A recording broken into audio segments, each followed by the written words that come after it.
Quero saudar a igreja com a paz do nosso Senhor Jesus Cristo. Nós temos esse desejo de sempre começar o nosso culto um pouco mais cedo, aproveitar que estamos aqui e já darmos início e vamos ler a palavra do Senhor em Filipenses. Abra a sua Bíblia em Filipenses. Filipenses.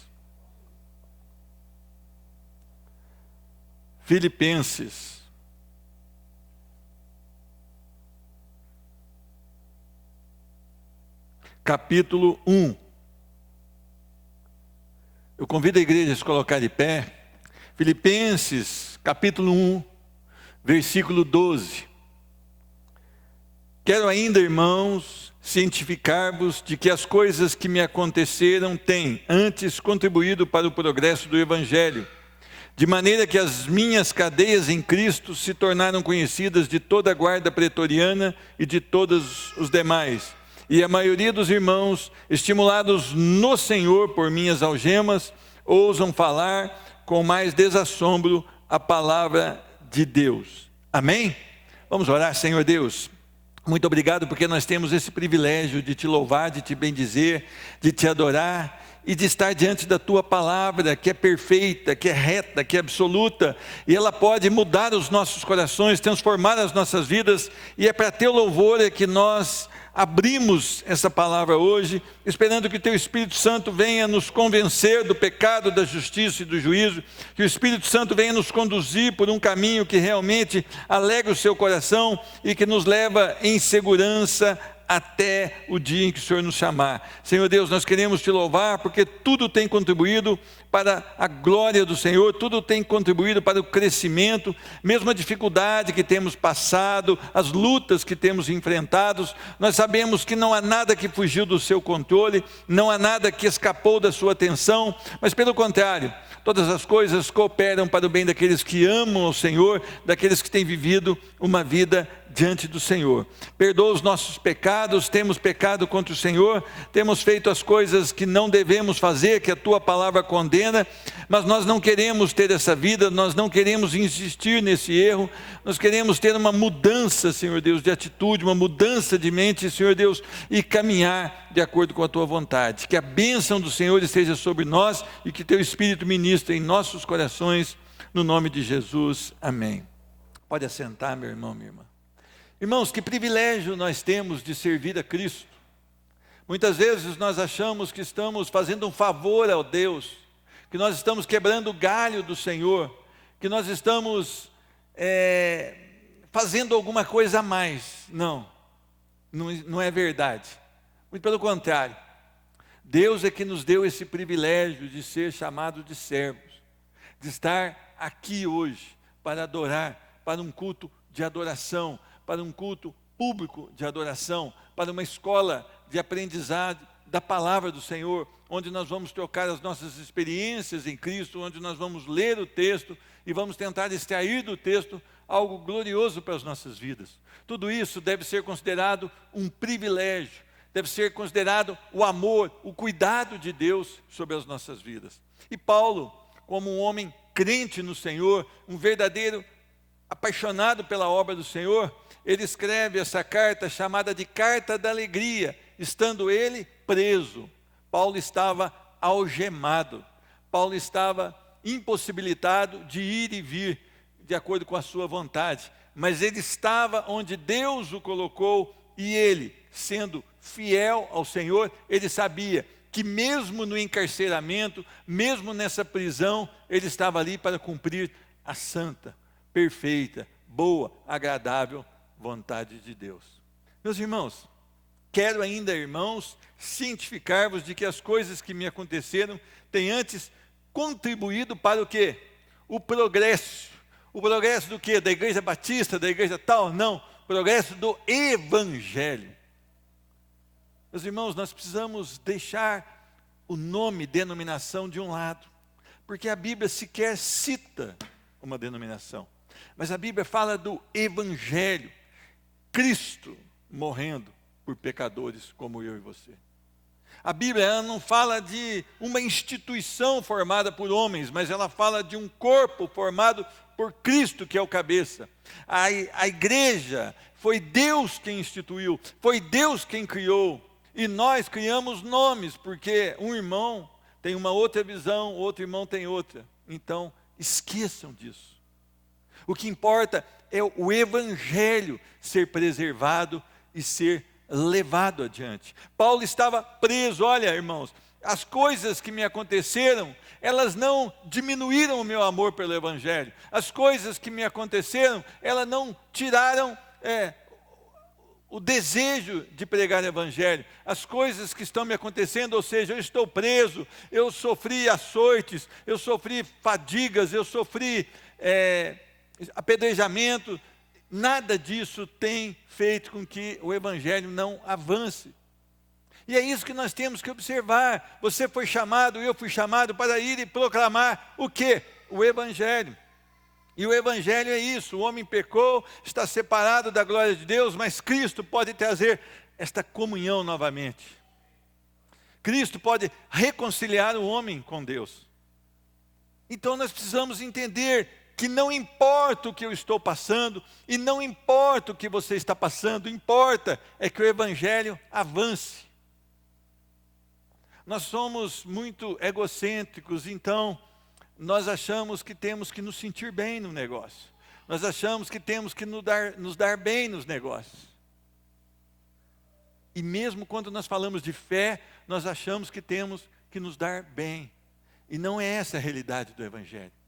Nós precisamos ser usados, se preciso até a morte, para que o evangelho de Cristo avance.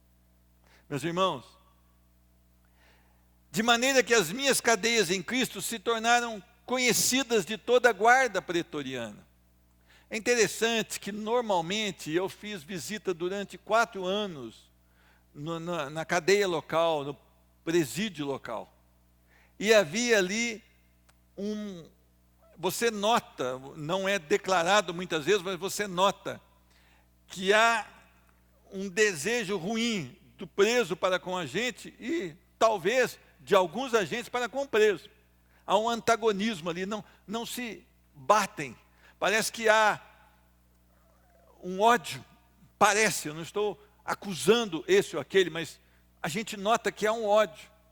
E Paulo, como ele estava em Cristo Jesus, ele não ficou com raiva da guarda, mas ele falou: essa guarda agora ela tem que ficar ao meu lado. E é a oportunidade que Deus está me concedendo através dessas algemas, para que o nome dele seja conhecido por esses homens e mulheres, romanos. E Paulo então, ele mostra Cristo através do seu procedimento, e ele prega Cristo com a mensagem da cruz a essa guarda pretoriana. Alguns estudiosos dizem que faziam parte dessa guarda 6.000 homens, eu não sei. Mas toda essa guarda ficou conhecendo o nome do Senhor. As minhas cadeias em Cristo se tornaram conhecidas de toda a guarda pretoriana e de todos os demais. Meus irmãos, quando você passa por alguma tribulação, quando você está amargurado com alguma situação da sua vida, você ainda prega o evangelho com amor, carinho e alegria? Quando alguma coisa te é privada, você ainda tem o desejo de falar do amor de Cristo? Quando eles tiram alguma coisa de você, aqui de Paulo, tiraram a liberdade de Paulo, ainda assim há desejo no seu coração de pregar o evangelho, a boa notícia que Deus pode salvar um pecador como eu e você? É interessante que Paulo, ele notou que isso era perfeitamente viável. E ele entendeu essa prisão não como uma privação da liberdade, mas como uma oportunidade que o evangelho fosse pregado àquela guarda pretoriana e a todos os demais que estavam ali. Eu e você precisamos nos esvaziar de nós mesmos. Nós precisamos tirar os nossos olhos deste mundo temporal Aliás, muito rápido e muito breve. E precisamos colocar a nossa mente, o nosso coração e a nossa força no Senhor e na sua palavra. E a maioria dos irmãos, estimulados no Senhor por minhas algemas, ousaram falar com mais desassombro a palavra de Deus. Meus irmãos, quando você começa a murmurar da sua situação, a primeira coisa, você não está murmurando da sua situação, você está murmurando contra o próprio Deus. Quando você reclama que não tem alguma coisa que você queria, ou que não aconteceu alguma coisa da forma que você esperava, a primeira coisa é que você está murmurando contra o próprio Deus. A segunda coisa, você dá um péssimo testemunho para as pessoas que talvez estivessem interessadas em conhecer o seu Deus e ver que você, na verdade, não acredita nesse Deus como deveria. E o seu testemunho leva outras pessoas a desanimarem de Cristo Jesus. Eu quero que você preste muita atenção. A maioria dos irmãos, estimulados no Senhor por minhas algemas, como Paulo não murmurava, mas Paulo via oportunidades. Como Paulo não blasfemava, mas Paulo louvava, mesmo levando açoites. Como este homem estava em toda e qualquer situação, com firmeza na fé, outras pessoas, vendo esse testemunho, começaram a ter mais desenvoltura em levar o Evangelho de Cristo. Começaram a ter mais desejo em levar o Evangelho de Cristo à frente. O nosso testemunho tem feito com que pessoas amem a Cristo ou fiquem longe de Cristo. Se você agora não olhar para quem está ao seu lado, mas para dentro do seu coração, a sua vida lá fora, ela atrai pessoas a Cristo. Ela deixa as pessoas desejosas de conhecer o Cristo a quem você diz que serve? Ou você é jogado e lançado para fora, porque você murmura de tudo, você reclama de tudo e de todos, você coloca as pessoas para baixo. Se você está passando uma situação difícil, fique sabendo que Deus está no controle dessa situação. Se você está passando uma prova que você acha que não vai suportar, a dor no seu coração é muito forte, a angústia na sua alma é muito forte, fique sabendo, Deus está no controle dessa situação. Importa você continuar submisso a Ele e avançar com a mensagem do Evangelho, avançar com a mensagem do Reino de Deus e dizer, eu estou passando um tempo difícil, mas Deus é o meu Senhor, a Ele toda a honra, toda a glória, e se eu não sair dessa situação, ainda assim eu o louvarei. Será que nós estamos assim? Será que essa é a pegada desse povo que se reúne aqui? Será que nós que nos chamamos de os irmãos da Igreja Batista do Kennedy, temos esse perfil de adoração em toda e qualquer situação, de compreensão de que Deus governa e reina sobre as nossas vidas, e nós temos então que descansar nele, esperar nele e confiar nele? Nós aprendemos com o nosso irmão Paulo, que o que importa é o Evangelho, não a minha vida. O que importa é o Evangelho e não a dor que eu estou passando. O que importa é o Evangelho e não o que eu não tenho, o que eu deixei de ter. O que importa é o Evangelho, porque o Evangelho que te tirou das trevas e te colocou na luz, é o Evangelho que pode tirar aquelas pessoas que estão lá fora das trevas e colocar na luz também. Então louve o Senhor, adore o Senhor, ame o Senhor e insista e persista, pregue a palavra.